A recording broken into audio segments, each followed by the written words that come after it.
Eh bien, bonjour, bienvenue sur le IBio Show. Nous sommes le 22 mars 2012 et je suis en grande conversation visiophonique avec un Breton. J'ai nommé Monsieur Régis Le Guenec. Régis, bonjour. Oui, bonjour Michel. Quel temps fait-il d'abord en Bretagne? Bah écoute, il fait pas trop mauvais, tu vois, on n'a pas de pluie, comme quoi c'est un mythe. Bon, alors toi, tu as mis sur pied une plateforme de gestion de contenu un peu particulière. Tu peux nous expliquer comment ça marche et ce qu'elle fait? Ouais, bien sûr. Donc en effet, ça fait une petite dizaine d'années qu'on a mis en place une plateforme de gestion de contenu qui s'appelle Publishar, qui a une particularité puisqu'elle est multi-site. Donc en gros, elle permet à un grand groupe de pouvoir piloter avec un seul outil, donc un ensemble de sites. On a certains clients qui en pilotent une dizaine. Notre particularité, c'est qu'elle est multilingue. Donc, en effet, on peut gérer des versions étrangères, et notamment chinoises, japonaises, russes, et bien évidemment, plus classiquement, espagnol et anglais et tout ça. Et puis, dernièrement, en effet, on a adapté multi-device.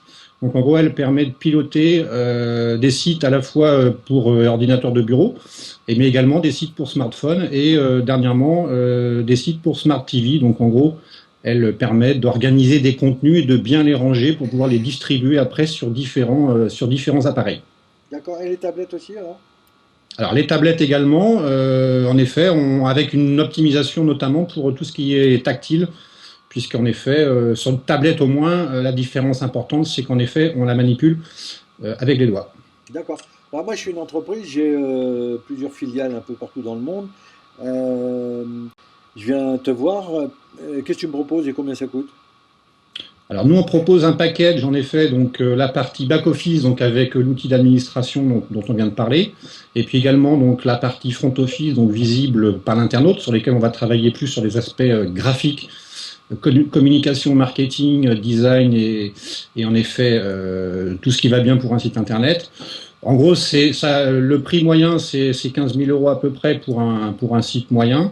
Et après, on peut aller entre 10 et 50, suivant les différentes fonctionnalités, les différentes langues, etc.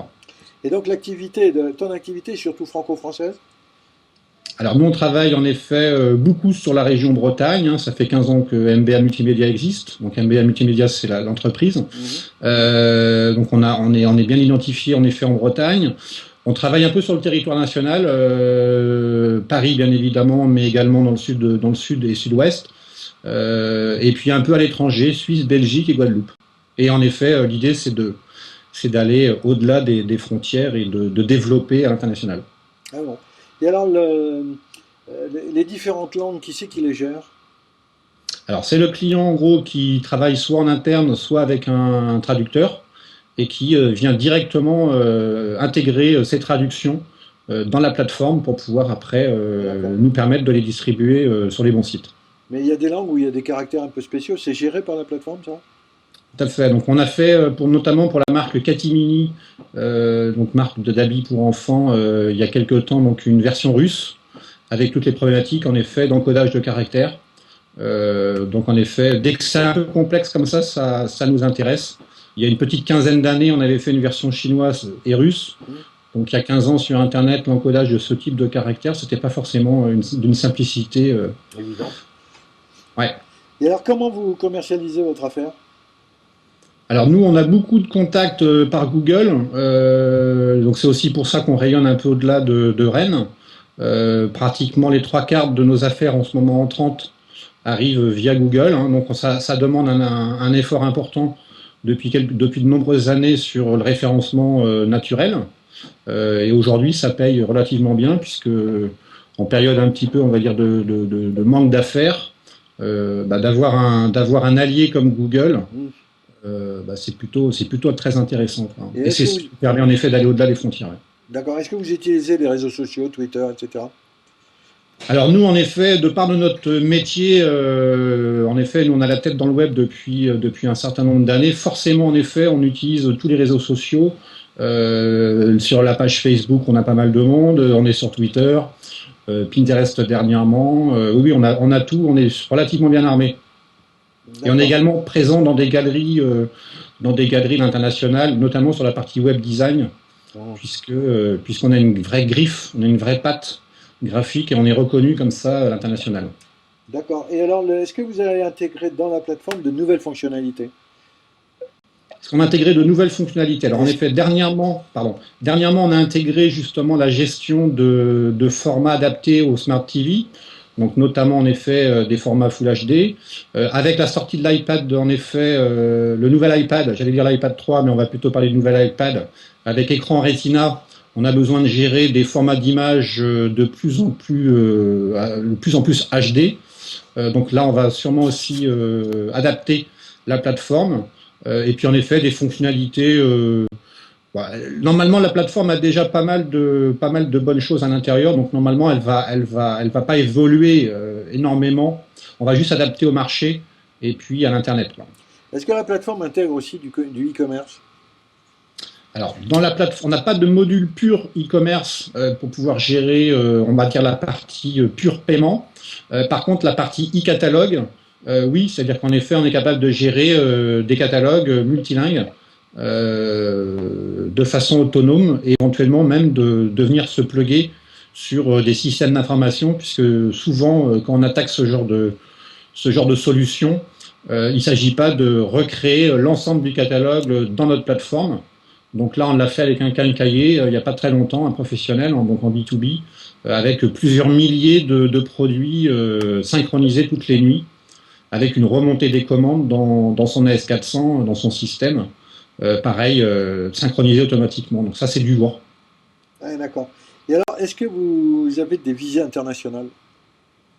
Alors en fait, oui, bien sûr, mais ça va aller un petit peu au-delà de notre solution publisher actuelle, donc de notre plateforme de gestion de contenu, puisqu'en fait, on a un projet de R&D dans les tuyaux, là, labellisé par le pôle Image et Réseau, qui est le pôle de compétitivité mondiale sur la Bretagne, financé par la région Bretagne et par Oseo, qui permettra de faire du web 3D. Donc le projet est en recherche en ce moment en pur R&D, donc je ne vais pas pouvoir en parler beaucoup.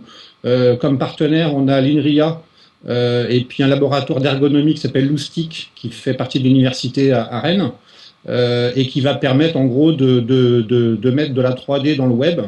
Et pour l'instant, il n'existe pas grand-chose. J'espère qu'en effet, on sera les premiers. Et là, par contre, avec des acteurs en plus type INRIA, on a vraiment une portée internationale possible. Oui. Et ça s'en prend quand?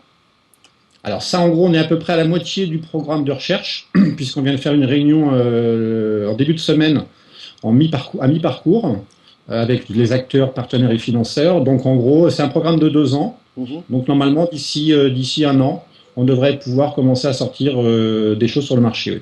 D'accord. Quel est l'intérêt de mettre du 3D dans des pages web? Bon, en fait, pour bien clarifier la situation, c'est pas forcément qu'avec des lunettes, c'est pas forcément de la stéréo. Mhm. Puisqu'aujourd'hui, en effet, on se rend compte que les gens ne sont pas forcément très friands de porter des lunettes pendant des heures, d'avoir une souris 3D et puis beaucoup de matériel spécifique. Donc, il faut qu'on soit universel. Là, on est plutôt dans apporter un troisième axe dans l'écran, puisque dans la vraie vie, on voit sur 3 axes. Et en gros, ça permettra tout simplement d'enrichir l'expérience utilisateur, puisque ça, c'est un terme un peu à la mode. Mais en gros, il faut qu'on arrive à apporter un meilleur confort. Et le but, c'est de bien apporter du confort et pas d'apporter du gadget. Mhm. C'est-à-dire pour que les sociétés qui font appel à tes services, c'est de mettre par exemple des produits en 3D interactifs? Par exemple, en effet, c'est type configurateur, par exemple, ouais. D'accord. Et est-ce que vous allez aller jusque les trade shows virtuels, etc. Des stands virtuels? Non, non, parce que là, il y a déjà pas mal de monde là-dessus. En effet, des espaces type Second Life ou autres, ou tout ce qu'on aurait pu entendre il y a longtemps en VRML et autres, ou des boutiques, là, une boutique d'SFR, je crois, aujourd'hui. Il y a pas mal de choses aujourd'hui qui existent, et le but, c'est pas de reproduire un espace qui pourrait être réel dans le virtuel, mais là, c'est vraiment d'apporter une autre dimension plus design, plus ergonomique, quoi. D'accord. Et alors, quelle est la concurrence de Publishart?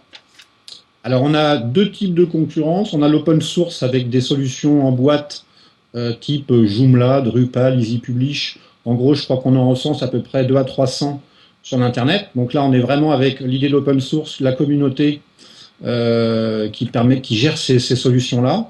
Et puis après, on a des solutions de type propriétaire, faites par des éditeurs. Donc là, plutôt un petit peu à l'ancienne, à la Microsoft, un peu la boîte noire fermée.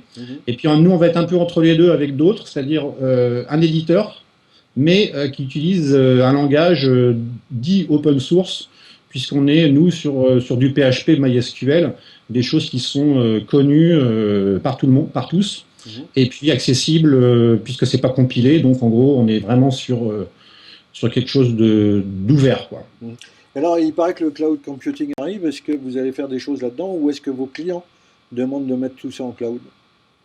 Bah, nous, on est vraiment de toute manière sur du mode déjà hébergé, déjà sur des serveurs en ligne.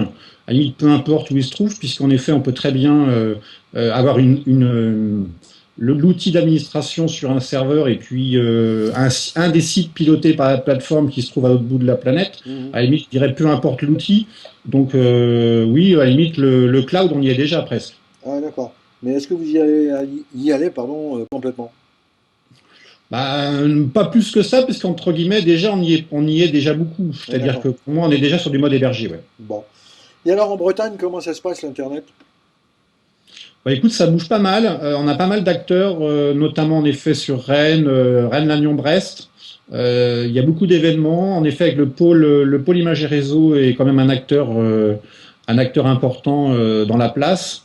Il y a des projets. Il y a le projet Bicom là qui vient d'être présenté il n'y a pas très longtemps par le ministre de l'Éducation et qui s'est rendu justement à Rennes pour valider un peu ce projet-là. Donc en gros, il va y avoir des actions qui vont partir notamment sur le domaine de la santé, qui est un des secteurs qui va être propulsé via des outils justement numériques.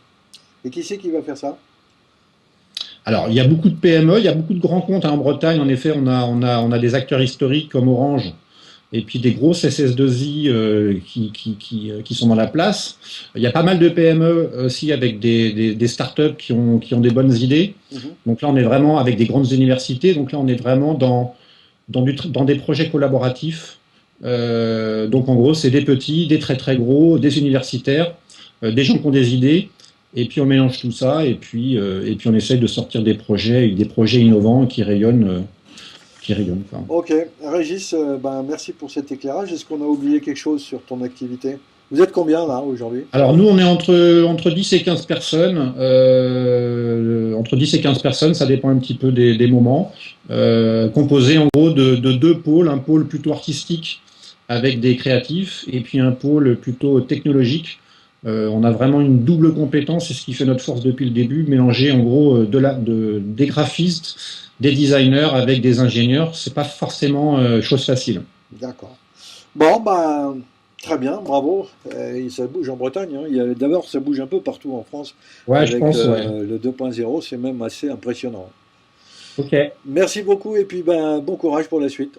Merci Jean-Michel, à bientôt. Au revoir. Au revoir.